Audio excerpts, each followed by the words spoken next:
RCA. RCA. Bonjour à toutes et bonjour à tous, bienvenue, nouvel épisode d'Entreprendre, à la découverte de parcours professionnels des hommes et des femmes qui entreprennent. Et aujourd'hui, nous sommes dans le domaine du soutien scolaire. Bienvenue dans Entreprendre. Et nous allons saluer Carlène Chevalier, bonjour.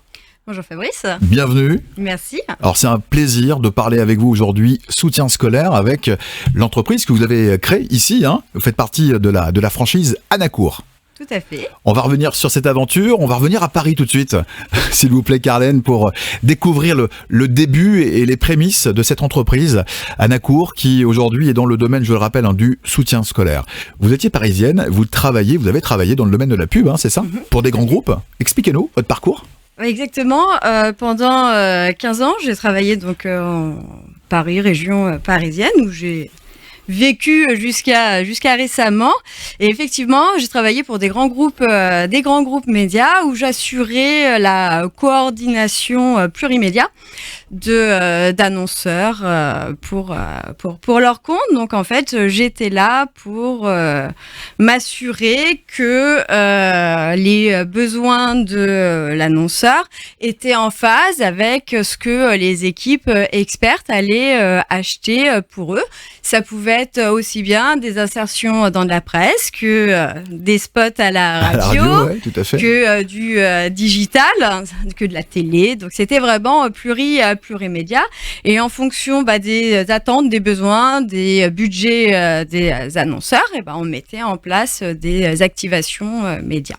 D'accord. Et donc j'étais un peu le chef d'orchestre qui s'assurait du respect des délais, des KPI, des attentes et des besoins des annonceurs. Donc là, vous vadrouillez dans le monde des médias, c'est ça, à Paris, vous veillez au respect tout simplement des plans de communication pour ces grandes entreprises.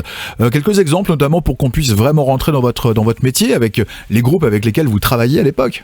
Alors moi j'ai travaillé pour des gros groupes typiques des médias, que ce soit du Havas, que ce soit du Dentsu, du OMD, et vraiment la base c'était la réflexion, la création de la stratégie plurimédia à mettre en place, et bien sûr derrière toute la déclinaison plus opérationnelle. Donc il y avait vraiment plusieurs casquettes, une certaine polyvalence qui va être important pour la suite de mon parcours, et surtout beaucoup d'humains, parce que je gérais essentiellement des humains, que ce soit au niveau des clients qu'on accompagnait, que des équipes avec lesquelles on travaillait. Ouais, et puis les médias également, les médias radio, télé, presse également. Et tous les médias avec lesquels... C'est un milieu sympa quand même. C'est un milieu très sympa. On a invité à des belles soirées quand on pouvait se réunir. Les gens d'Urban, ça rappelle de mon souvenir. C'était un ancien temps, Carlène, c'était un ancien temps. Mais ça va revenir. C'est pour ça que j'ai changé de métier. Donc, tout à fait. Vous êtes dans un secteur où ça bouge, où ça frémit tout le temps. J'imagine que c'est fatigant également pour le corps, pour l'esprit, d'être dans un domaine où ça bouge autant. Oui. Où on le vit super bien. Tant qu'on est jeune, oui, on le vit hyper bien. Parce qu'effectivement, comme vous le dites très bien, c'est stimulant. C'est captivant. Chaque nouvelle journée, en fait, il y a des nouvelles technologies, des nouvelles façons de penser, de nouvelles façons de faire. Donc, on ne peut jamais se reposer sur ses acquis. Faut être curieux. Ouais. Faut être curieux et aller voir ce que tous ces prestataires, donc ce qu'on appelle des régies, ont de nouveau à proposer, qui pourra convenir ou non d'ailleurs aux clients pour lequel c'est le monde des médias pour lequel on travaille. Et c'est vrai que c'est palpitant, et c'est vrai que c'est usant, et on va pas se le cacher que quand il y a des moments dans la vie où la vie de famille prime avant la vie professionnelle, et c'est là où on commence à rencontrer pour certains. On cogite un peu. Un décalage. C'est ça, ouais, un décalage. Ça cogite, et puis effectivement, envie de faire autre chose, envie de faire passer autre chose en premier, parce que ce sont des métiers qui sont passionnants, mais ce sont des métiers qui sont très chronophages aussi.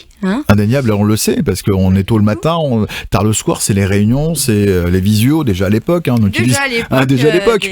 Des visios, et puis c'est... Alors, il n'y a jamais de pause. Ça, pour le coup, dans l'entrepreneuriat, il n'y en a pas non plus.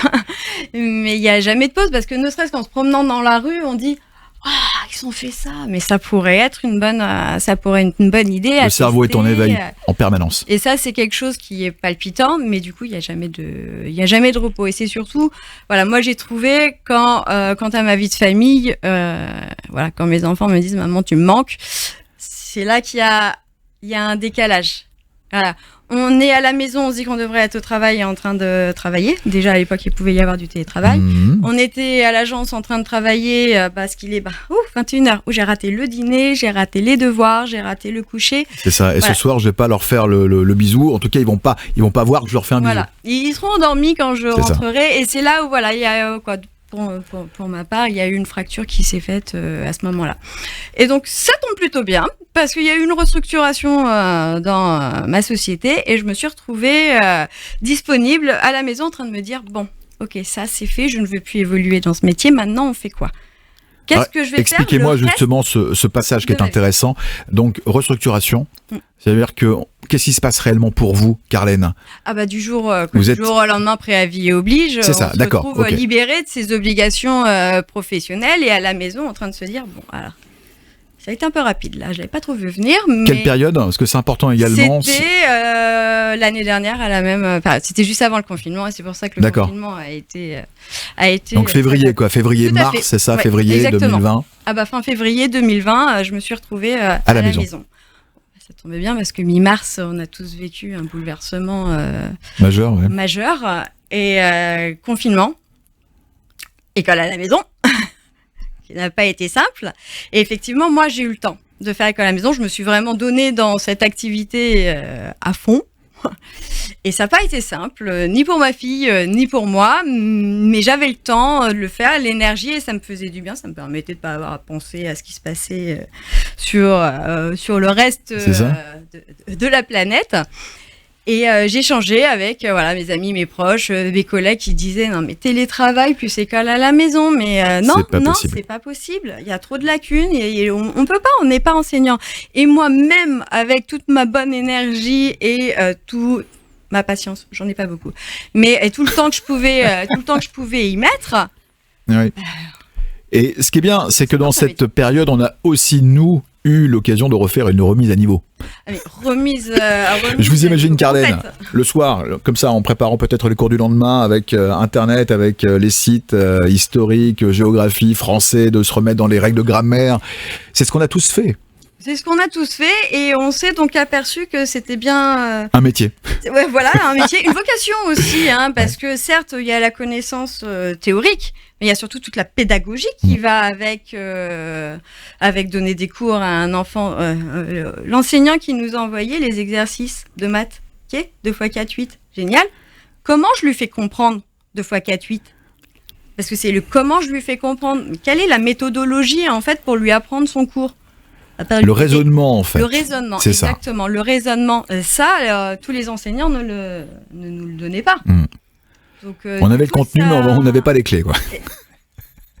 Et souvent, c'est ce qui se passe par la suite. Et c'est vrai que du coup, c'est à ce moment-là où l'idée a germé de dire « Ah, mais... » ma fille la première, mais il y a certainement quelque chose à faire là-dessus. Et c'est là où effectivement l'idée du soutien scolaire est arrivée. C'est là où j'ai donc approché Anacour. Donc là, vous allez aussi quitter Paris, parce que vous allez quitter cette belle ville de Meudon, direction le Poitou, c'est ça ? Alors pour le confinement, oui, en Poitou, dans une maison de famille qui était disponible. Donc merci à mon beau-frère et ma belle-sœur qui on les salue d'ailleurs. On les salue et on les embrasse très fort, qui nous ont drôlement facilité la vie à ce moment-là. C'était essentiel pour vous de partir à ce moment-là ? Oui. On va pas rester en région parisienne, non, on va c'était pas possible. Respirer, prendre l'air. On avait effectivement besoin d'air. Et c'est là où, même si l'idée de partir en province nous avait déjà effleuré l'esprit le dimanche après-midi après un rosé, quoi. C'est à peu près comme tous les Parisiens, c'est ça ? Quand on est dans le jardin, en plein barbecue, on dit que ce serait quand même pas mal d'avoir un jardin plus grand. On est d'accord. Et c'est après c'est quelques semaines dans le Poitou à la campagne, on s'est dit ok, on veut pas repartir sur Paris. Ok, maintenant comment on met ça en place? L'avantage d'une franchise, c'est que en fonction des velléités de développement de la franchise, je vais pas dire que le choix géographique est déjà fait, mais presque. En tout cas, il est guidé. En tout cas, il est conseillé après. Conseillé et puis déjà préempté, préétabli, prévalidé. Et c'est comme ça qu'en échangeant avec Anna Cour, que j'étais censée rencontrer au salon de la franchise, mais salon de la franchise, il n'y a pas eu. Et du coup, des rencontres par téléphone, en visio, pour échanger sur le fonctionnement. Et puis, pour moi, l'entrepreneuriat, c'était une grande première. On m'aurait demandé 1 an avant, ça aurait été même pas en rêve. La situation a fait que, le parcours aussi, le break avec l'ancienne vie salariée a fait que... Peut-être la crise de la quarantaine arrivant, je sais pas, besoin de changement, besoin d'un break, clairement, et puis besoin de retrouver de la valeur, de l'éthique, un meilleur équilibre vie professionnelle, vie personnelle aussi, et puis que mes enfants me disent maman tu me manques, c'est vrai. Je pense qu'à un moment on le vit mal. C'est affreux. On le vit mal. On revient donc sur ce départ donc Poitou, c'est ça. Là vous retournez à Paris pour un petit moment ou vous arrivez directement dans la région à Saint-Nazaire? Alors on est resté dans le Poitou même à la fin du confinement mi-mai. On est resté encore quelques semaines de plus dans le Poitou parce que on voulait trouver la maison ici. Donc ici, quand vous dites ici, c'est à Saint-Nazaire, c'est ça? C'est d'accord. Autour de Saint-Nazaire. Saint-Nazaire, mais voilà, trouver la maison dans la région. Presqu'île, quoi. Presqu'île, Guérandaise, d'accord. Bassin nazérien. On est bien, on est très très bien. On est bien et on regrette pas. C'est clair. Et c'est vrai que c'était plus facile pour nous de faire les allers-retours depuis le Poitou que Paris ici où c'est beaucoup plus long. Donc c'est vrai que on a attendu d'avoir trouvé la maison ici pour pouvoir rentrer. Surtout que il y avait l'école. Nous on avait trouvé notre rythme avec ma fille sur l'école à la maison. Ça s'organisait mieux qu'au début. Et puis à l'école, ils allaient une journée par semaine en cours. Donc on n'avait pas l'impression de lui faire manquer grand-chose non plus, même si effectivement son maître, ses copains, ses copines, nos familles nous manquaient. C'était sauvetage. Donc on est rentré mi-juin sur Paris et après branle-bas de combat. Départ sur Saint-Nazaire, en tout cas sur la région, c'est ça. Et est-ce qu'il y avait quand même un impératif que ma fille soit scolarisée pour septembre ici, donc c'était vraiment notre timé quoi. Notre timing. Donc le bas de combat, fin d'école, au revoir et on règle les affaires et puis on y va. C'est ça. Et on arrive ici. On va revenir sur votre rencontre avec Anna Cour, s'il vous plaît. Comment vous faites connaissance avec cette franchise? On a bien compris qu'il y avait une rencontre qui était normalement organisée au salon de la franchise. Comment s'organise, comment vous découvrez Anna Cour? À l'ère du digital, les rencontres au final se font assez facilement. On clique sur un lien et puis on se voit en face. Parce qu'il y en a d'autres en fait. Il y en a d'autres qu'Anna Cour. Bien sûr, il y en a beaucoup d'autres, mais Anna Cour a ses valeurs liées à la famille, ses valeurs liées à la proximité, liées à la famille, à l'humain, tout à fait. C'est un très bon, je cherchais le mot, mais oui, tout à fait, lié à l'humain qui est au cœur de votre nouveau, en fait, j'ai l'impression que l'humain a été replacé dans cette seconde, troisième partie de carrière, en fait. Tout à fait, et c'est l'humain qui est la base de tout. Et c'est beau ce que vous dites, Carlène. Et aujourd'hui, avec la conjoncture actuelle, l'humain est malmené, que ce soit les adultes ou que ce soit les lycéens ou même les plus jeunes, l'humain est malmené et Anna Cour est là pour, à son niveau, bien sûr, pouvoir aider et accompagner les jeunes qui en ont besoin.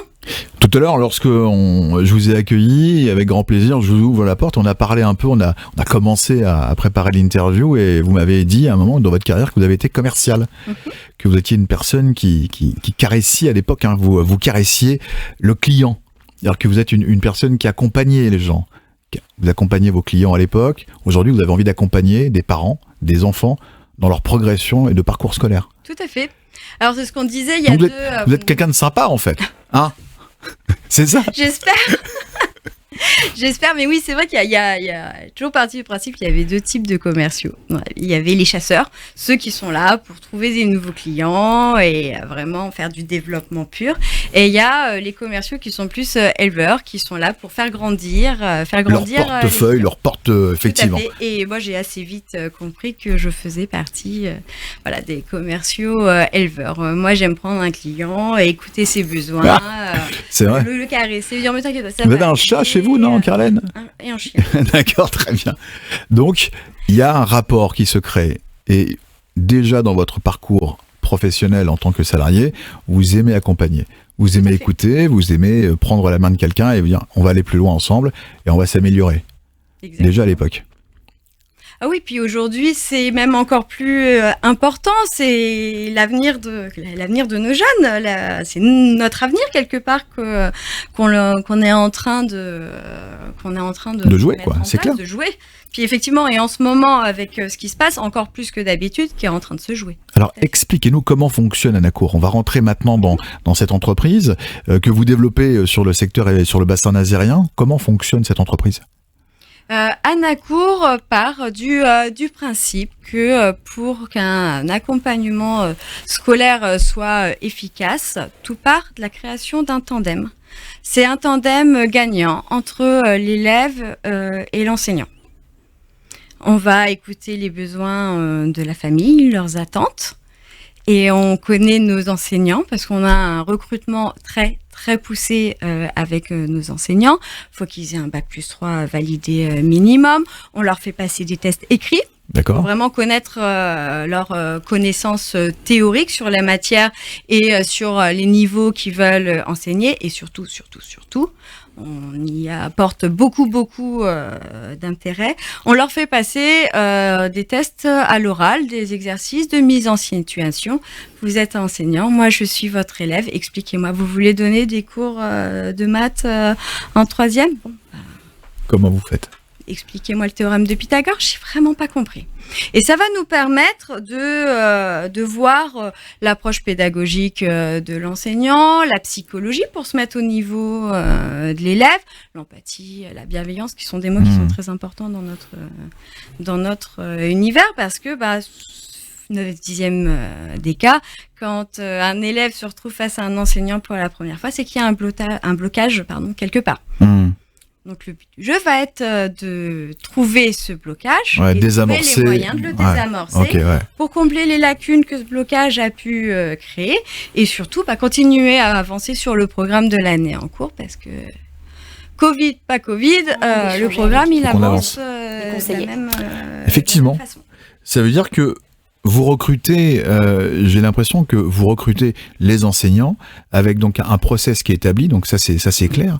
Vous les recrutez au sein même de l'éducation nationale ou vous les recrutez ailleurs en fait ? Comment ça se passe ? Est-ce que les profs que vous avez, les enseignants que vous avez font partie de classes aujourd'hui, d'écoles, de lycées, etc. ou ils sont en recherche de postes ? Expliquez-moi. Les deux. Les deux, d'accord, ok. Tout type d'enseignants, vous pouvez aller sur la page internet Anacour, postuler en ligne, et ça peut être aussi bien des enseignants, des vacataires, des titulaires, des retraités de l'éducation nationale, beaucoup.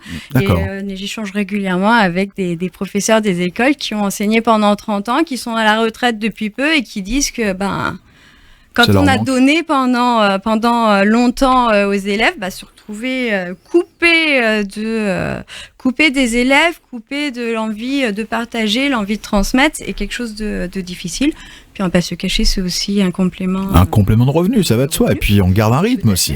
Où on retrouve un rythme. On garde une vie active aussi. D'accord. Ça peut être aussi des étudiants en fin de cycle, soit des étudiants en fin de cycle qui se destinent à l'enseignement, typiquement du master MEF ou ce genre des choses, ou alors des étudiants plus spécialisés. Alors, il y a quelques semaines de ça, j'ai discuté avec une étudiante qui est en thèse de génie mécanique. Certes, je vous rassure. Voilà, puis ce sont des gens qui ont le point commun d'être passionnés et plus qu'experts dans ce qu'ils font. C'est la question qu'allait suivre, effectivement, Carlène, sur, pour vous, c'est quoi un bon enseignant, c'est quoi un bon prof ? Alors, comme on disait tout à l'heure, c'est celui qui va se mettre au niveau de l'élève, celui qui va permettre à l'élève de trouver sa méthode d'apprentissage, parce que il y a autant de méthodes d'apprentissage qu'il y a d'élèves, hein, entre ceux pour qui il suffit d'entendre, ceux pour qui il faut voir et ceux qui doivent écrire pour se rappeler.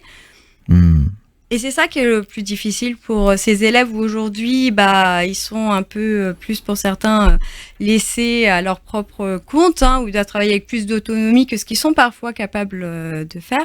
C'est les aider à trouver la méthode d'apprentissage qui leur convient. Et ça va être ça, un bon enseignant. Les cours sont dispensés en présentiel, en distanciel ? Alors les cours sont confinement strict oblige les cours au mois de mars qui étaient en distanciel obligatoire. Aujourd'hui c'est un peu au choix des familles. Tous les enseignants sont formés aux règles sanitaires à respecter et puis les élèves ont beaucoup souffert de tous ces cours en distanciel. Donc c'est vrai que souvent, aussi bien les élèves que les parents préfèrent le présentiel.